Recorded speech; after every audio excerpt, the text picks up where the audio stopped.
same time, yeah, there are these traditional Catholics who, notably the Society of St. Pius X, who it seems as more and more Novus Ordo Catholics are abandoning the Novus Ordo and embracing tradition, it seems more and more Society of St. Pius X faithful, their clergy, it seems, are more and more supporting, more and more staunchly, boldly supporting the Novus Ordo. One example of this recently that came up was that one of the SSPX chapels in the state of Florida, they just recently, I guess just a matter of days ago this month, and I believe it was October 14th, they, I understand, asked permission and received it from the local Novus Ordo bishop and the pastor at one of their parishes to actually hold the SSPX confirmations in the Novus Ordo parish, in the Novus Ordo chapel there. The SSPX bishop had said the pontifical mass, had all of the 60-something confirmations in this Novus Ordo chapel. Actual church. It wasn't a chapel, right? And the chapel, it was actually a parish church. A parish church. Received permission from the bishop of the diocese. All souls, right? Thanked him for being so generous as to let him use the church. Offered his pontifical mass at the Novus Ordo table, in the Novus Ordo church, and so the bishop of the Society of St. Pius X said the traditional Latin Mass, the Roman Rite, on the Novus Ordo table, in the Novus Ordo church. Okay. Yeah.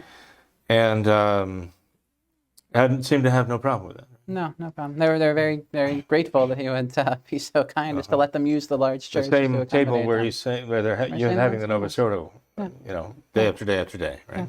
Yeah. Same altar, right? Yeah. Well, he tried to use it as an altar. It's still a table. Yeah. Heaven only knows if they actually had the relics of martyrs in there, because that was done away with after Vatican II. Yeah. Right. The need for that, because now it's not an altar; it's a table. Yeah. So he said the traditional Mass on the table. It just happened to be on this side of the table instead of that side of the table, right? Yeah. Okay, and this is a travesty, and I see you're right about that, Tom. You're right that as you see more and more people in the Novus Ordo, those who still have the faith realize to their horror that really that modernism is bad for you, that modernism is against the faith, and they're recognizing modernism as really being the enemy of the Catholic faith. And they're turning against modernism as they now understand it. That the Society of St. Pius X is perfectly willing to go into a modernist church and offer their liturgy on a modernist table. And the supreme irony of it all is that they probably conditionally confirmed quite a number of those people because the Novus Ordo rite of confirmation is doubtful. Archbishop Lefebvre did that all the time as he traveled the world and confirmed. There were always a large contingents of those who were being conditionally confirmed because of the doubts about the Novus Ordo rite of confirmation. And wouldn't it be ironic if the Novus Ordo bishop of that diocese, All Souls Parish, let them use his church to have these confirmations when 10, 20, maybe 30 people were being conditionally confirmed because the fear was they were not validly confirmed in the Novus Ordo in the first place. Yeah. And that highlights the problem, I think. For me, if you were to ask the bishop who did this, the Pius X bishop who did this, the priests who assist him, and the people, would they say that the Novus Ordo masses, so-called, in that church are valid, and that the Blessed Sacrament is really present there? You might have half of them say, yes, they believe that. Maybe all of them would. Maybe the Novus Ordo bishop himself would say that. And you would ask them, okay, and what are they doing with the Blessed Sacrament? You say you think it's valid. And if it's not valid, what are you doing there in the first place? Why are you sharing that church if they're offering this, invalid liturgy and calling it a Mass? But if you think it is valid, then why are you in a church where they're handing out hosts that you think are validly consecrated and particles are strewn all over the floor and drop simple? And you know for a fact you do, because as traditional priests, you give Holy Communion, you have the cloth, you have the plate, you know that particles fall.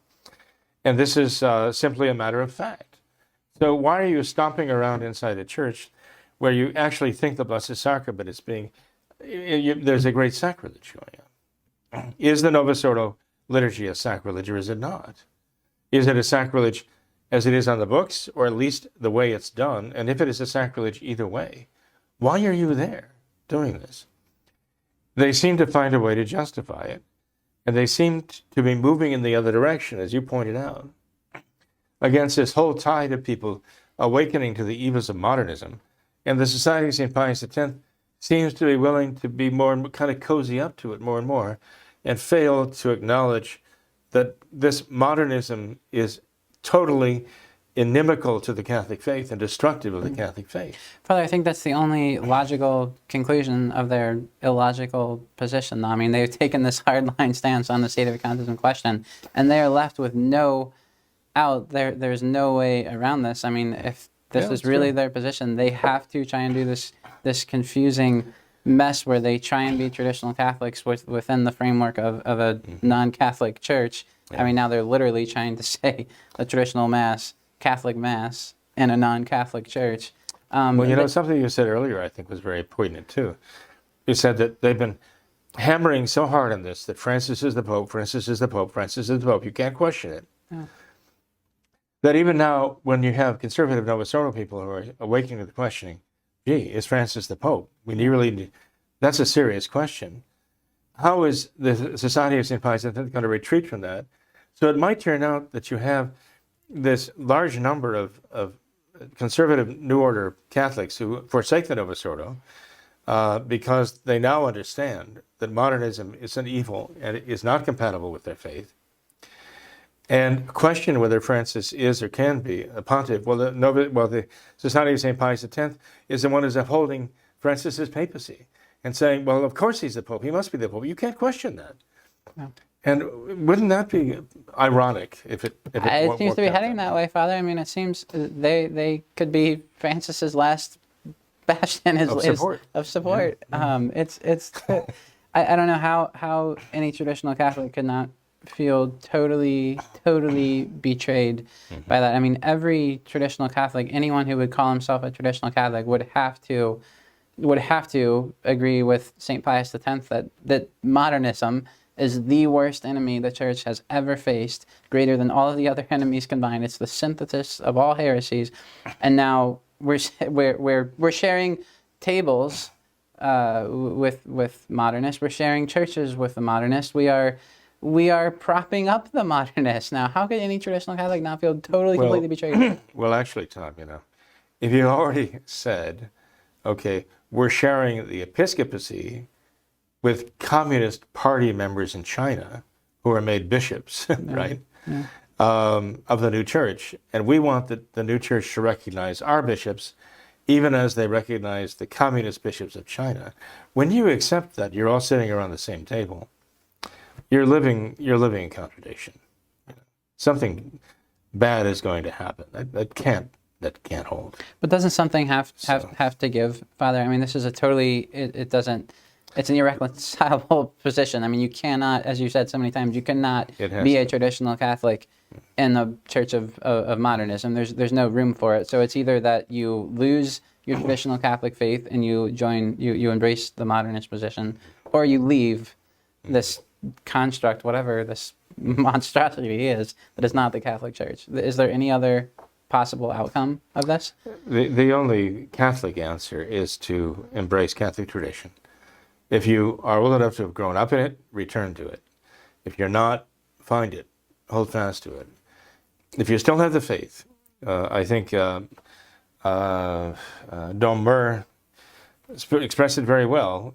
Someone asked him, well, where do you start? He said, start with the catechism. Go back and learn the catechism. And he didn't mean the new catechisms, right? Yeah. He meant the old traditional catechisms.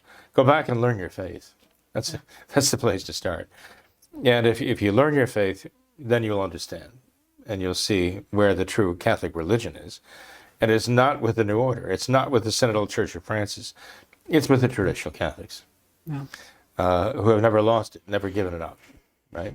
We still hold fast to it, as St. Paul told us to.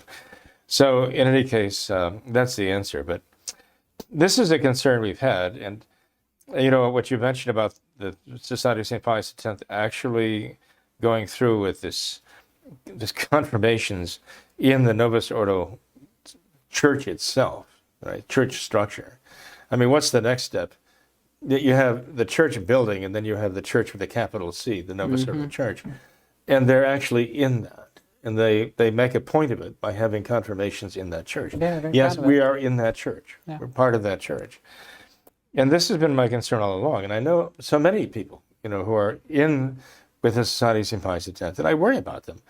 Not only lay people, but clergy too, and even some of the bishops I knew personally from my time at Econ, and they're still very important to me. I mean, I still hope and pray that they will take a stand unequivocally for the true traditional Catholic faith and stop this nonsense.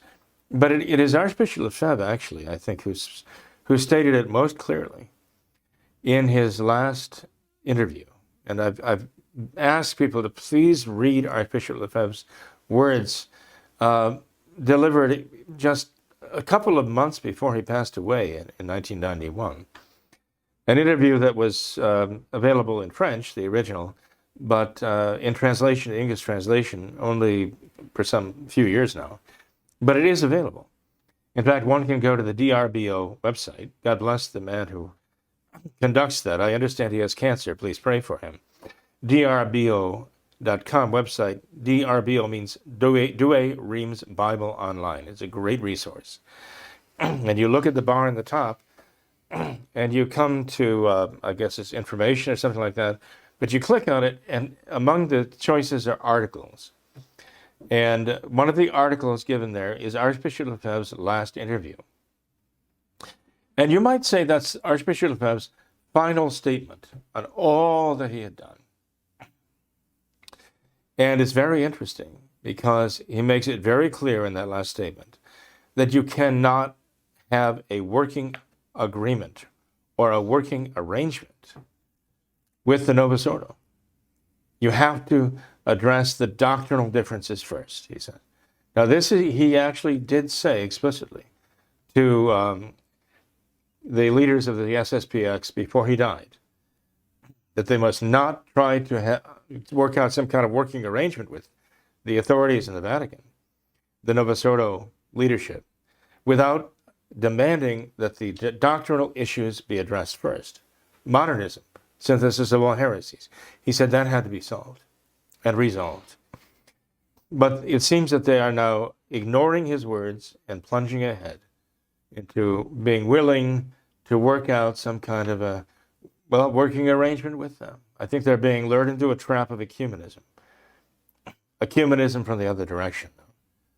Ecumenism, you say, okay, we can say that in one church you can have multiple different religions, okay? So let's all work together and let's look toward getting all these religions under one big umbrella, big tent, right? And as far as the Novus Ordo is concerned, as far as the Modernists are concerned, that would include the Society of St. Pius X. They want to absorb them. And they can. The Society of St. Pius X actually could find a place, a niche, in the Novus Ordo pantheon if they would just make some adjustments. Have your traditional Mass, fine, keep it to yourself, but you have to agree to stop saying that this is a false religion. You have to agree, you can't say and condemn that others are false religions. You have to say, this is your flavor that you like. But you have to agree to be under that big tent with all the others too, with the communist bishops of China, with the Methodists, with the Zoroastrians and so on. You have to agree to be recognized all under the big tent. And if you'll just do that and agree that you can be saved by any means, of goodwill, that God wills all religions, there's room for you in the Novus Ordo. And I'm afraid that they're ripe for the picking to actually have Francis do that to them. Unless they make a change of course. We have to pray for that. Okay. Mm-hmm. Talk about St. Raphael, patron saint of travelers, God's medicine. We need some powerful medicine. we definitely need some powerful spiritual medicine here. But, Francis keeps talking about us being on a journey. Well, this journey is a spiritual thing, and it is a matter of St. Raphael. We have to ask St. Raphael himself to use his angelic powers to guide the leaders of the Society of St. Pius X away from the edge of the precipice, right? We have to ask him to guide them away from that danger, because they seem to want to kind of skirt the edge there for some reason. And that is, well, it's wrong and it's dangerous. Yeah. I ask St. Raphael to guide them back from that precipice right now. In any case, Tom, thank God for giving us to know these great archangels and actually putting them at our service, beginning with, for our sakes, for the New Testament, the angel Gabriel announcing unto Mary God's plan of salvation through his Son, our Lord Jesus Christ.